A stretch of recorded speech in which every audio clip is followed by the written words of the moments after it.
Hi there, my name is Lauren Venosta.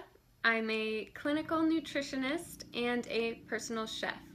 Welcome. I'm extremely excited to chat with you today about a topic that I'm really passionate about, and it is gut health. Gut health and digestion is really what got me started in this business, and it's an extremely interesting topic and crucial to our overall well-being. So we're going to be talking about what is the gut and why is gut health important, what impacts it, and what we can do to improve it, because it really is the center of our overall health, and I'm going to share with you why. So let's just dive right in, because I want to talk about a lot. So what is the gut, first of all? And basically, as you know, it's the digestive system, but it's composed of, our stomach, our large intestine, our small intestine, our colon, but it's a very complex system that people take too lightly and oftentimes don't fully understand what our digestive system and the gut really is.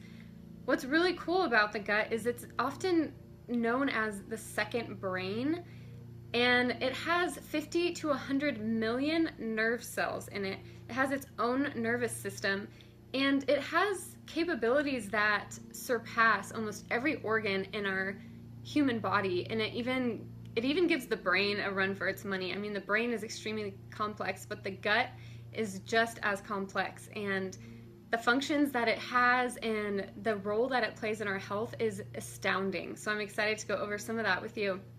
So let's just talk about why gut health is important. And the first thing I want to chat about is the immune system. So most of our immune system resides in our gut.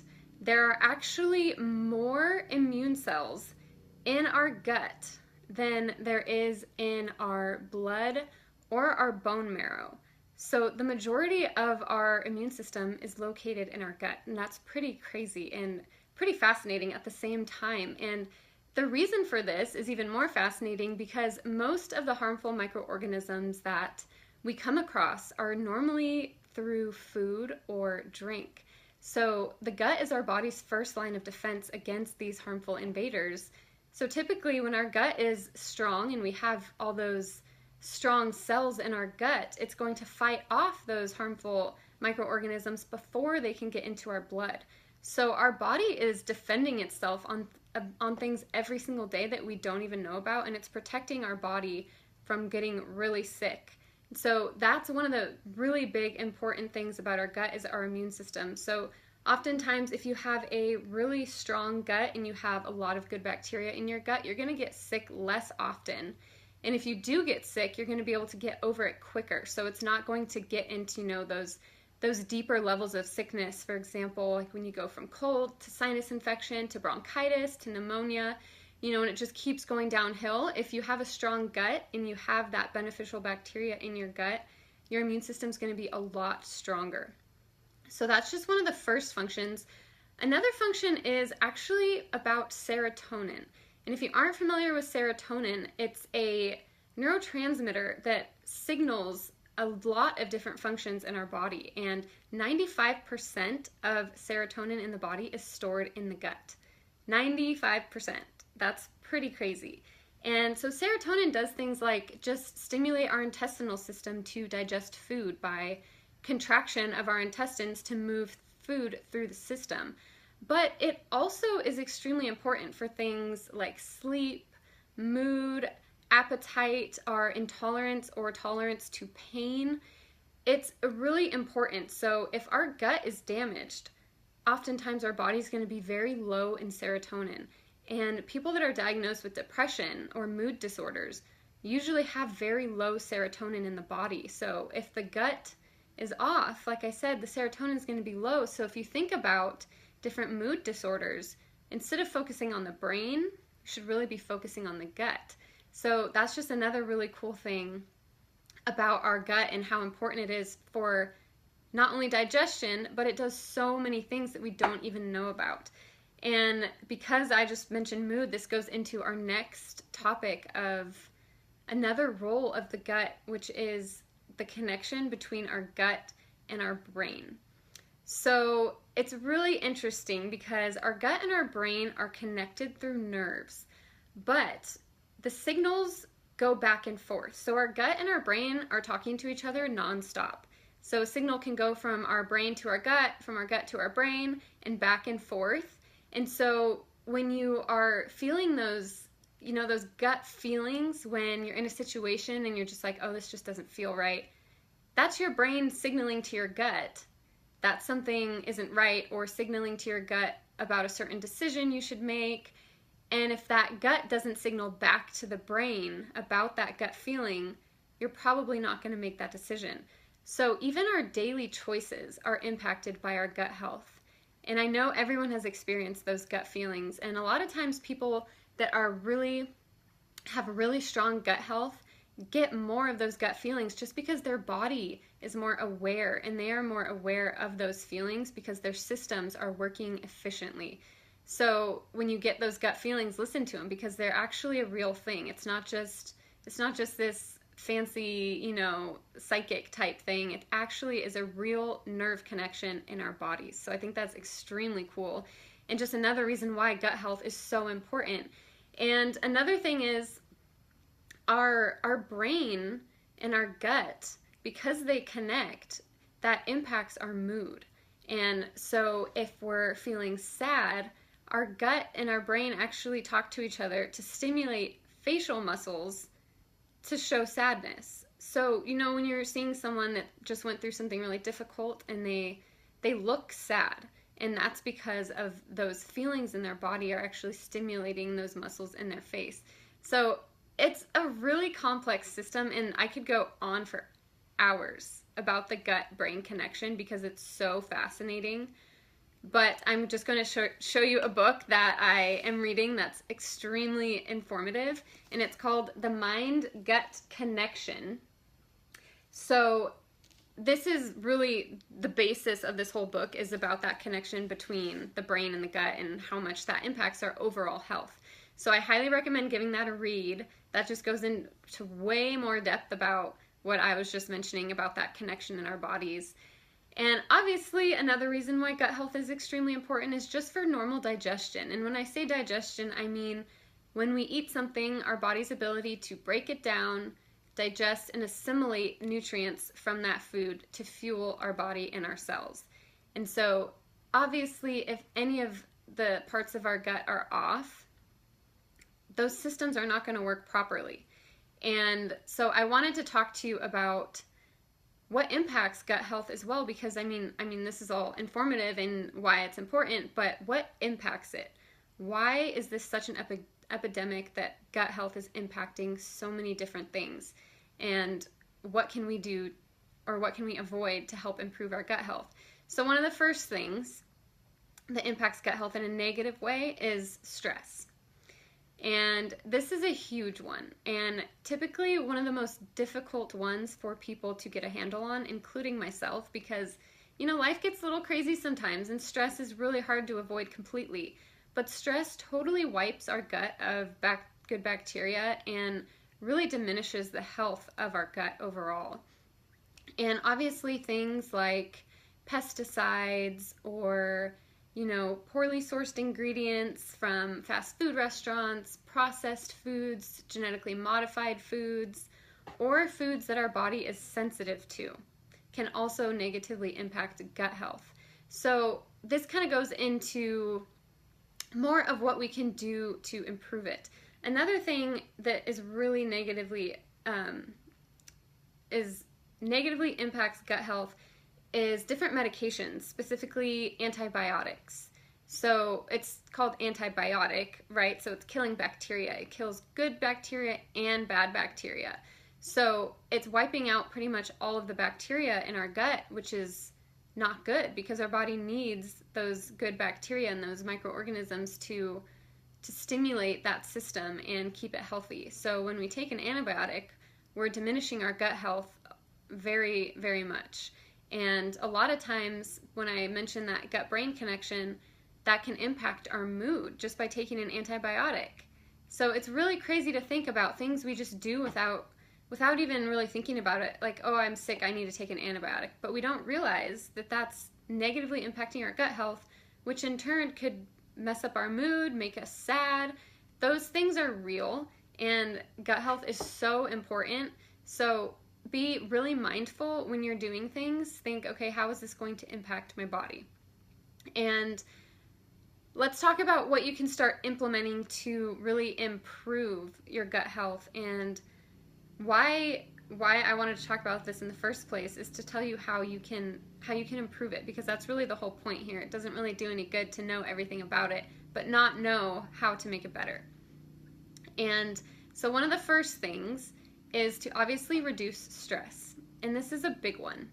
And like I said, it's difficult for people because life is stressful sometimes, but finding things that reduce your stress levels is really important, because when your gut is so impacted day after day, you know, if you're stressed out, if you're eating fast food, if you eat processed foods, if you take medication and you take an antibiotic, all those things are just ripping apart your gut and causing that system to not work efficiently.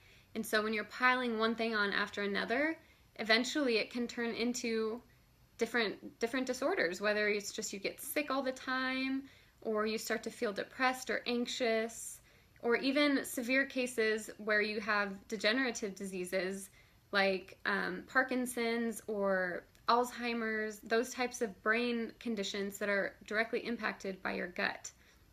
So trying to get a handle on your stress is extremely important for gut health. And another thing is to implement into our daily habit is probiotics. And probiotics are the opposite of antibiotics. So probiotics help feed our gut with good bacteria that's going to help keep that system healthy and functioning optimally. So I always like to use food as medicine, but probiotics are one of the only supplements that I recommend for every person that I work with. I'm not a huge supplement person because I think a lot of times we can fuel our bodies best with food, but probiotics are extremely important. And not only are they important, but the quality of the probiotic is very, very crucial. And I did a blog post about this a little while ago, but I just wanted to mention it again. The quality of your probiotic matters because it's only effective if your body actually uses it, right? And so when probiotics are refrigerated or it's a lower quality probiotic, it doesn't survive our stomach. Our stomach has a very acidic environment, and so when the probiotics go into our bodies and goes through our stomach, it mostly gets killed off before it even gets to our intestinal tract, which is where it's effective. It's not effective if it doesn't get into our intestinal tract. So the quality of the probiotic is extremely important. And my favorite one that I use for myself, I recommend it to clients, I tell my family members and friends about it, is called Mega Sporebiotic. It's been proven to reach past the stomach and get actually into the intestinal tract. It's a spore-based formula, and that means it survives the stomach, and so it can actually get into our intestinal tract and be beneficial for us instead of just taking a pill that doesn't actually reach the intestinal tract. And it also has antioxidants, which helps reduce the amount of free radicals in the body, which is great for the immune system as well. And not only does it provide good bacteria, but it also helps balance out the bacteria, because there is such a thing as too much good bacteria. You want to have a balance between good and bad bacteria, because if you even overgrow good bacteria, that can be harmful in a way that actually steals nutrients from your food. The good bacteria can actually take the nutrients from your food before your body can. And so then you're going to end up nutrient deficient because you have an overgrowth of bacteria. So we don't want an overgrowth of good or bad. We want a balance. We want everything to be in harmony in our gut. And one of the other things I mentioned that's detrimental for our gut is food sensitivities. And so a way to improve your gut health is to really pay attention to how foods are impacting your body. And this is one of the very first things I do with my clients when I work with them, because the digestive health is the center of everything. As you can see, just from what I've said already, it's so important. And so if your digestive system isn't healthy and isn't functioning properly, all the other systems in your body are going to be off. So when I work with clients, I always have them fill out a food journal. And this really helps open the eyes of the clients, and I can connect the dots for them. Because a lot of times even symptoms like brain fog or headaches can be related to poor gut health. It's not always just being tired or not having enough caffeine. When your body is sensitive to something, it reacts in a million different ways. It could be, like I said, brain fog, fatigue. It could be stomach ache. It could be pain because of inflammation. There's so many different things that go on in our body that we don't necessarily correlate to our gut. And so when I work with clients, I help, like I said, connect the dots, because someone may not realize that their brain fog is related to the gluten they ate for breakfast or the eggs that they had at lunch. So it really just depends on the person, and that's the cool thing about working one-on-one with clients, is that I can really customize everything for that client and focus on what they need for their body, because everyone's body is so different. I talk about bio-individuality a lot, and just to use the example that I used before, eggs. My body does not like eggs. I eat an egg, I get totally bloated, I get headaches, I get brain fog almost instantly. Some people do really well eating eggs, and so when I work with my clients, I see what foods work best with their body, because if you're eating something that you're sensitive to, that's going to damage your gut lining. And the food journal is really the most efficient way to do that. They have food sensitivity tests, but it's through blood, and oftentimes if your gut lining is damaged, then those food particles can get into your bloodstream, and a lot of different things are going to show up on that sensitivity test just because it's in your blood, not necessarily because your body's sensitive to it.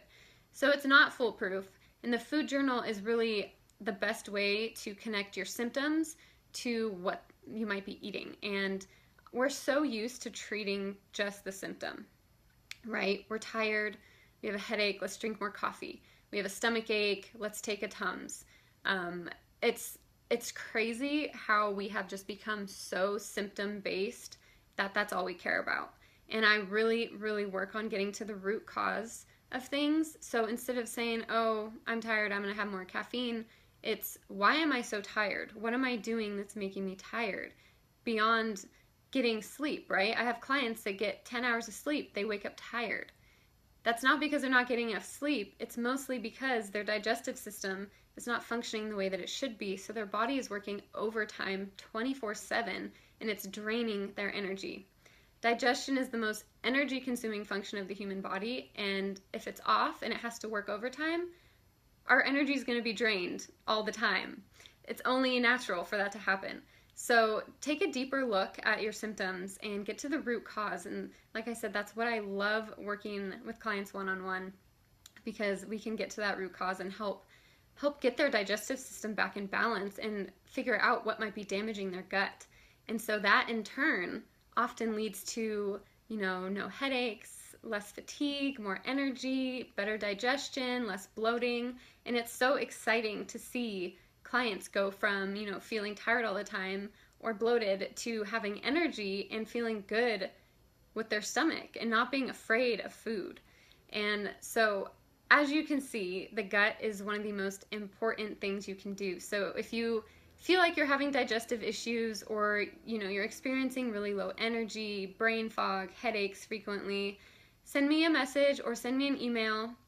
I'd love to chat with you. I offer free calls and to see what might be impacting your health, and we can really focus on getting your gut back in balance, because it's so important. All these functions, from brain health to mood to everything, is impacted by our gut. So this system is one of the most important things you need to be focusing on, because everything stems from it. So I hope this video was helpful for you. Like I said, send me a message or an email if you feel like you want to get your digestive system under control, and we can work together to get to the root cause of what might be causing those issues, so we can get your body in a place where you feel great, you're happy, you have no headaches, you sleep well, you have energy, and that's really what life is about, is the quality of life. So thank you so much for joining me on this video, and please post any questions below, and I will talk to you all soon. Bye!